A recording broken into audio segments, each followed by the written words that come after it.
IGNOU MPS 003। आज का topic है इकाई नंबर 23, पर्यावरण और सतत विकास। पहला पॉइंट है पर्यावरण और विकास के बीच अंतर संबंध। परंपरागत रूप से यह माना जाता था कि आर्थिक विकास जैसे GDP बढ़ना, कारखाने लगना, सड़कें बनाना के लिए पर्यावरण का नुकसान उठाना ही पड़ेगा। लेकिन आधुनिक समय में इस दृष्टिकोण को पूरी तरह से बदल दिया गया है। विकास का संकट समझते हैं इस पॉइंट के माध्यम से।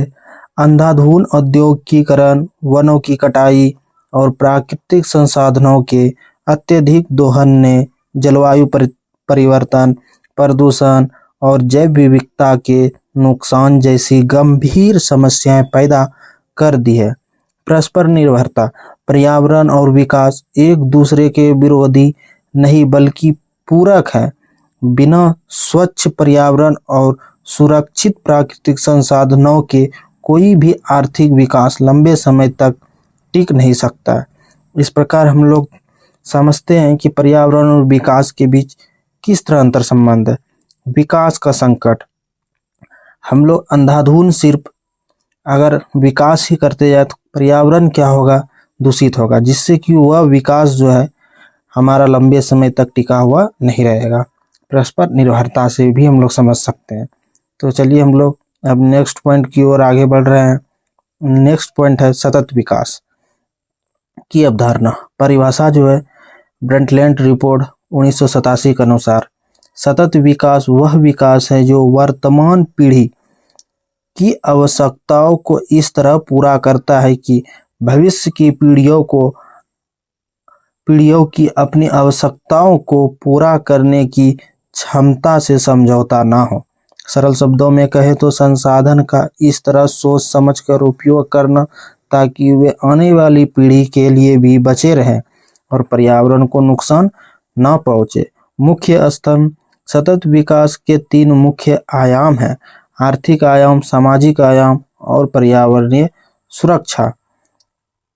अब अगला पॉइंट है हमारा पर्यावरण और सतत विकास के विभिन्न दृष्टिकोण। पर्यावरण संकट को देखने और सुलझाने के मुख्य रूप से 2 राजनीतिक आर्थिक दृष्टिकोण हैं। पहला है तकनीकी केंद्रित या बाजार दृष्टिकोण। तो इसका क्या सोच है बाजारवादी दृष्टिकोण का? इस दृष्टिकोण का मानना है कि पर्यावरण संकट का समाधान आर्थिक विकास को रोकना नहीं बल्कि आधुनिक तकनीकी और बाजार के नियमों को सुधारना है। कैसे समाधान करेंगे? हरित तकनीकी, सौर ऊर्जा और प्रदूषण फैलाने वाला भुगतान करे जैसे आर्थिक नियमों को लागू करना। अगला है पारिस्थितिकी केंद्रित गहरा पारिस्थितिकी दृष्टिकोण। इसका क्या सोच है? यह पूंजीवादी और उपभोक्तावादी विकास मॉडल की तीखी आलोचना करता है। इसका मानना है कि मनुष्य प्रकृति का स्वामी नहीं बल्कि उसका एक छोटा सा हिस्सा है। समाधान, यह दृष्टिकोण बड़े बांधे बड़े उद्योगों के खिलाफ है और स्थानीय छोटे स्तर के विकेंद्रीकृत विकास तथा पारस्परिक जीवन शैली को अपनाने पर जोर देता है। इस प्रकार ये दोनों दृष्टिकोण जो है एक दूसरे के विरोधी है। बाजारवादी दृष्टिकोण यह विकास भी और साथ ही साथ पर्यावरण को संतुलन बनाए दोनों का बात करता है, जबकि पारिस्थितिकी केंद्रित जो है वो सिर्फ और सिर्फ जो इसका ध्यान है पर्यावरण पे विशेष तौर पे ध्यान है। अब हमारा अगला पॉइंट है भारत में पर्यावरण और विकास की चुनौतियां। भारतीय संदर्भ में इग्नू की पुस्तक विकास प्रक्रिया के दौरान उत्पन्न होने वाली निम्नलिखित प्रमुख समस्याओं को रेखांकित करती है। पहला, संसाधनों का ह्रास, औद्योगिकीकरण और आधुनिक कृषि जैसे रसायनों का अत्यधिक उपयोग के कारण भूजल स्तर का गिरना, मिट्टी का बंजर होना, जंगलों का तेजी से कटना, ये संसाधनों के ह्रास के कारण ये सब समस्याएं उत्पन्न हो रही है। अगला है विस्थापन की समस्या। बड़े विकास प्रोजेक्ट जैसे नर्मदा घाटी परियोजना या टिहरी बांध के कारण लाखों आदिवासियों और स्थानीय लोगों को अपनी जमीन से विस्थापित होना पड़ता है, जिससे उनका सामाजिक और आर्थिक जीवन तबाह हो जाता है। अगला है प्रदूषण और स्वास्थ्य। भारत के बड़े शहरों में वायु और जल प्रदूषण का बढ़ता स्तर सीधे तौर पर मानव विकास और स्वास्थ्य को प्रभावित कर रहा है। अब हमारा नेक्स्ट पॉइंट है, भारत में पर्यावरण आंदोलन कौन कौन से रहे।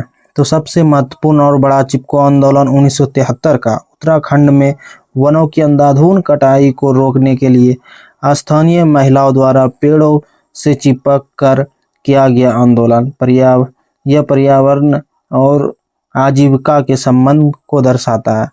नेक्स्ट है नर्मदा बचाओ आंदोलन। बड़े बांधों के निर्माण के कारण पर्यावरण को होने वाले नुकसान और आदिवासियों के विस्थापन व पुनर्वास के अधिकारों की रक्षा के लिए मेधा पाटेकर और बाबा आमटेक के नेतृत्व में चलाया गया यह आंदोलन है। अगला है साइलेंट वैली आंदोलन। केरल की शांति घाटी को पनबिजली परियोजना के विनाश से बचाने के लिए चलाया गया सफल आंदोलन। नेक्स्ट है राज्य की नीतियां और संस्थागत उपाय। तो इसमें भारत सरकार ने सतत विकास के लक्ष्यों को प्राप्त करने के लिए कई कदम उठाए हैं। पहला, संवैधानिक प्रावधान। अनुच्छेद 48 से राज्य का कर्तव्य पर्यावरण की रक्षा करना और अनुच्छेद 51A(G) नागरिकों का मौलिक कर्तव्य कि वे जंगलों, झीलों और वन्य जीवों की रक्षा करें। अब नेक्स्ट पॉइंट है हमारा इसमें राष्ट्रीय हरित अधिकरण NGT 2010। तो यह एक प्रकार का न्यायालय है। पर्यावरण से जुड़े मामलों की त्वरित सुनवाई के लिए एक विशेष अदालत की स्थापना किया गया है, जिसमें कि जल्दी से जल्दी सुनवाई हो। अंतर्राष्ट्रीय प्रतिबद्धता। भारत ने संयुक्त राष्ट्र के सतत विकास के लक्ष्यों को स्वीकार किया है और सौर ऊर्जा को बढ़ावा दे रहा है।